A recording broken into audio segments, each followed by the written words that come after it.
This is TWiT. This morning, there was a news story published on TechCrunch and then in several other places about Amazon making a new purchase. The company is purchasing a company called One Medical.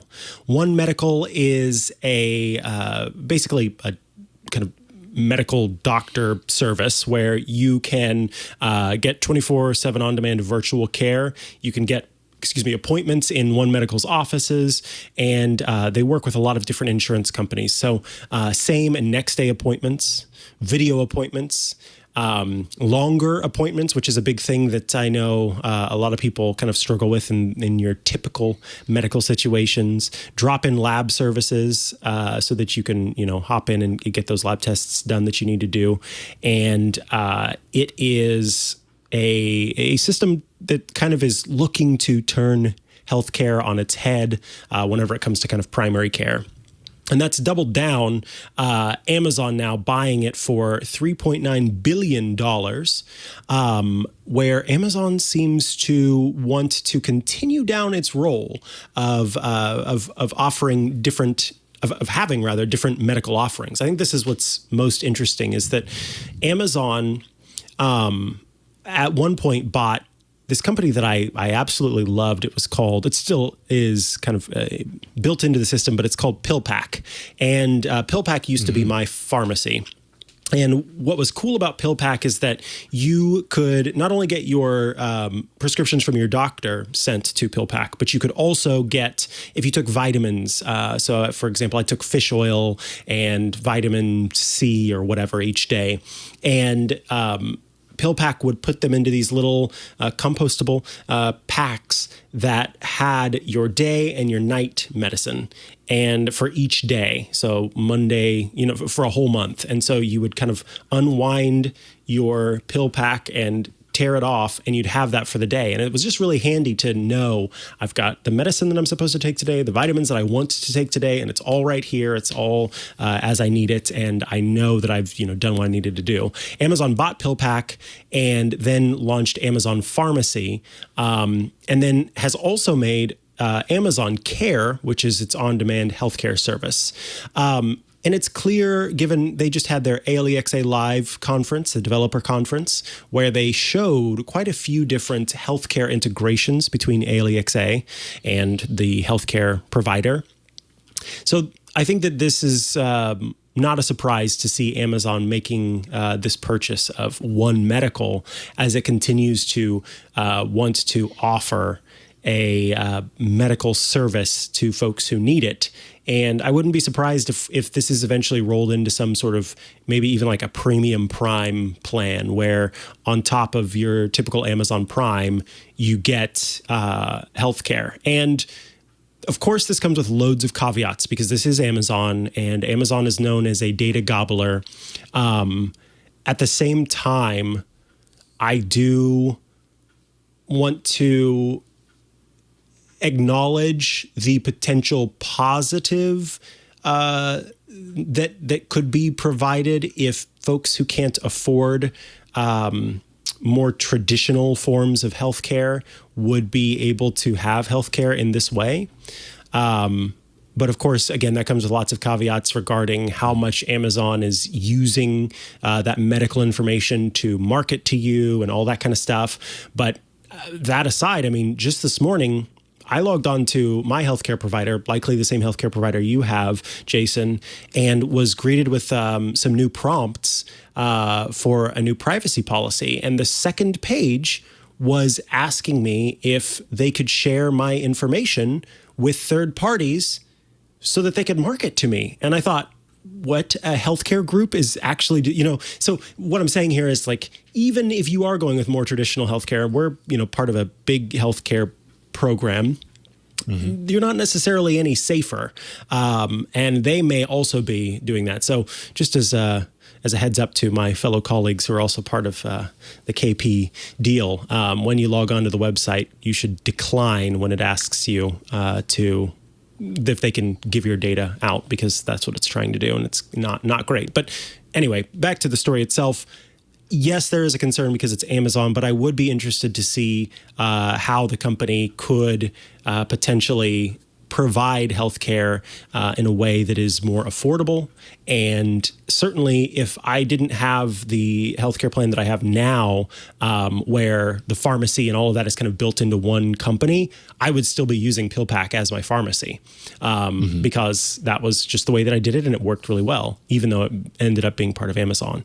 And before we kind of break this into little conversation, I just wanted to mention that Apple, around a little bit before this new report, Apple put out a really big news article and PDF talking about what Apple is doing to support personal health research and care.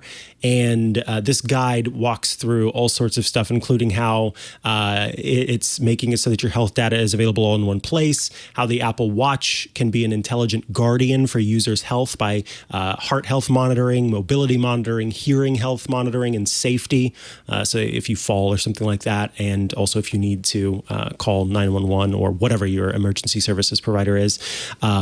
Making changes to your everyday health and fitness, giving access to third parties to health and fitness information to improve upon that, and then also helping on the sort of health ecosystem side by providing research studies that tie into the iPhone that make it very easy for people to participate in research studies. And one of my favorite features is the health records feature that Apple has in Apple Health, where my doctor is tied into my phone. And so I get my health records on my phone and can see. So the other day when I had to get tested for COVID, when I woke up in the morning, even before the Kaiser email had come through, I had already had the records on my phone and was able to see that I was negative for that and the two versions of flu that they were testing for.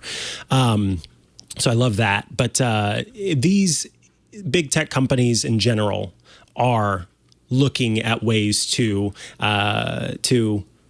both aid and also, of course, make money in health. And the last one I'll mention, just because this is the other one I was thinking of, is Google. I remember I don't remember which event it was, but at a recent event, talked about how they wanted to help with dermatology in particular, where when people are doing searches for things related to dermatology, that it does a better job of providing them with answers to the health issues that they are dealing with. And especially as it comes to people of color, and how dermatologically speaking, there's not as much data out there. So if I were to go look at what, type in like skin cancer spot or something like that, and if I were to look at it, most of the time it's going to be photos of white skin. And so trying to find that information and get more info about it that way is not great. So there's a part of me that likes that tech is playing a role in all of this. And of course, there's also the skeptical part of me that is concerned about our privacy and the security therein when it comes to how our stuff is being protected or how people will be helped. But again, when I wake up and my own healthcare provider is trying to ask me in what I felt was kind of a sly way if they could give my data to third parties, I'm like, well, clearly I'm not safe no matter where I am. Yeah, right. Data is valuable no matter who it is, who you're talking about as far as the company is concerned. And health data is ridiculously valuable as well. It's also very by comparison to like search data and everything, it's also very controlled. There's actually regulation around controlling health data and health information and everything. So that at least puts some sense of control onto it. But that's probably what makes it even more valuable, is the lack of access to it. Yeah, that's why they had to ask me this morning if they could use my health data, because it was part of HIPAA regulations. But if I consent without realizing it, then I've done that. And it was the way whenever I declined and up popped an alert that was like, are you sure you want to do this? Then I had to double check and reread to make sure that when I was saying I decline, that it really meant that I do not want you to share my data, as opposed to the other way. It all felt, what are those called? Dark patterns. It had some dark patterns. And I was very disappointed. So yes, I'm glad that there are these regulations, and I think that because of the focus of our what is it that I'm looking for? Our lawmakers on big tech, I think that they will have to do what they can do to be as clear as possible and as straightforward as possible about all of this, because there's so much of a focus on them. But I don't want to get overly excited about this or say that it's too good of a thing because we don't know what Amazon's going to do exactly, and I have to know for sure that the company isn't secretly using this as some data mining thing in some way that will make it so that's how it's being subsidized or what have you. Yeah. And hard to imagine a company of Amazon's size, which is by, arguably one of the largest companies out there, not having some sort of data, aspect to this, data mining of some sort. But I guess we don't actually know. I mean, the fact of the matter is healthcare in the United States, the healthcare system is just broken. It's just bad. If you don't have the money to afford basic human protection, then you're screwed. And so I'm open to ways to help people who can't afford healthcare to get access to healthcare if they don't have it already. I'm totally open to ways, but it has to also it can't be at the expense of some other very major thing that now suddenly we've completely made ourselves vulnerable in this different way. And I feel like that always ends up being the solution, and maybe that's just a pessimistic outlook, but it's kind of like, okay, great, you can have this, but you're gonna have to give us this. And it's like, it's always, and in other countries when it comes to healthcare, it's not nearly as manipulative as it feels like it is here in the US. And many times, from people from other countries looking on the outside in are aghast at what they see as far as like what we have to do here in order to get basic human care. So I don't know how I feel about Amazon, putting out their own, potentially putting out their own healthcare.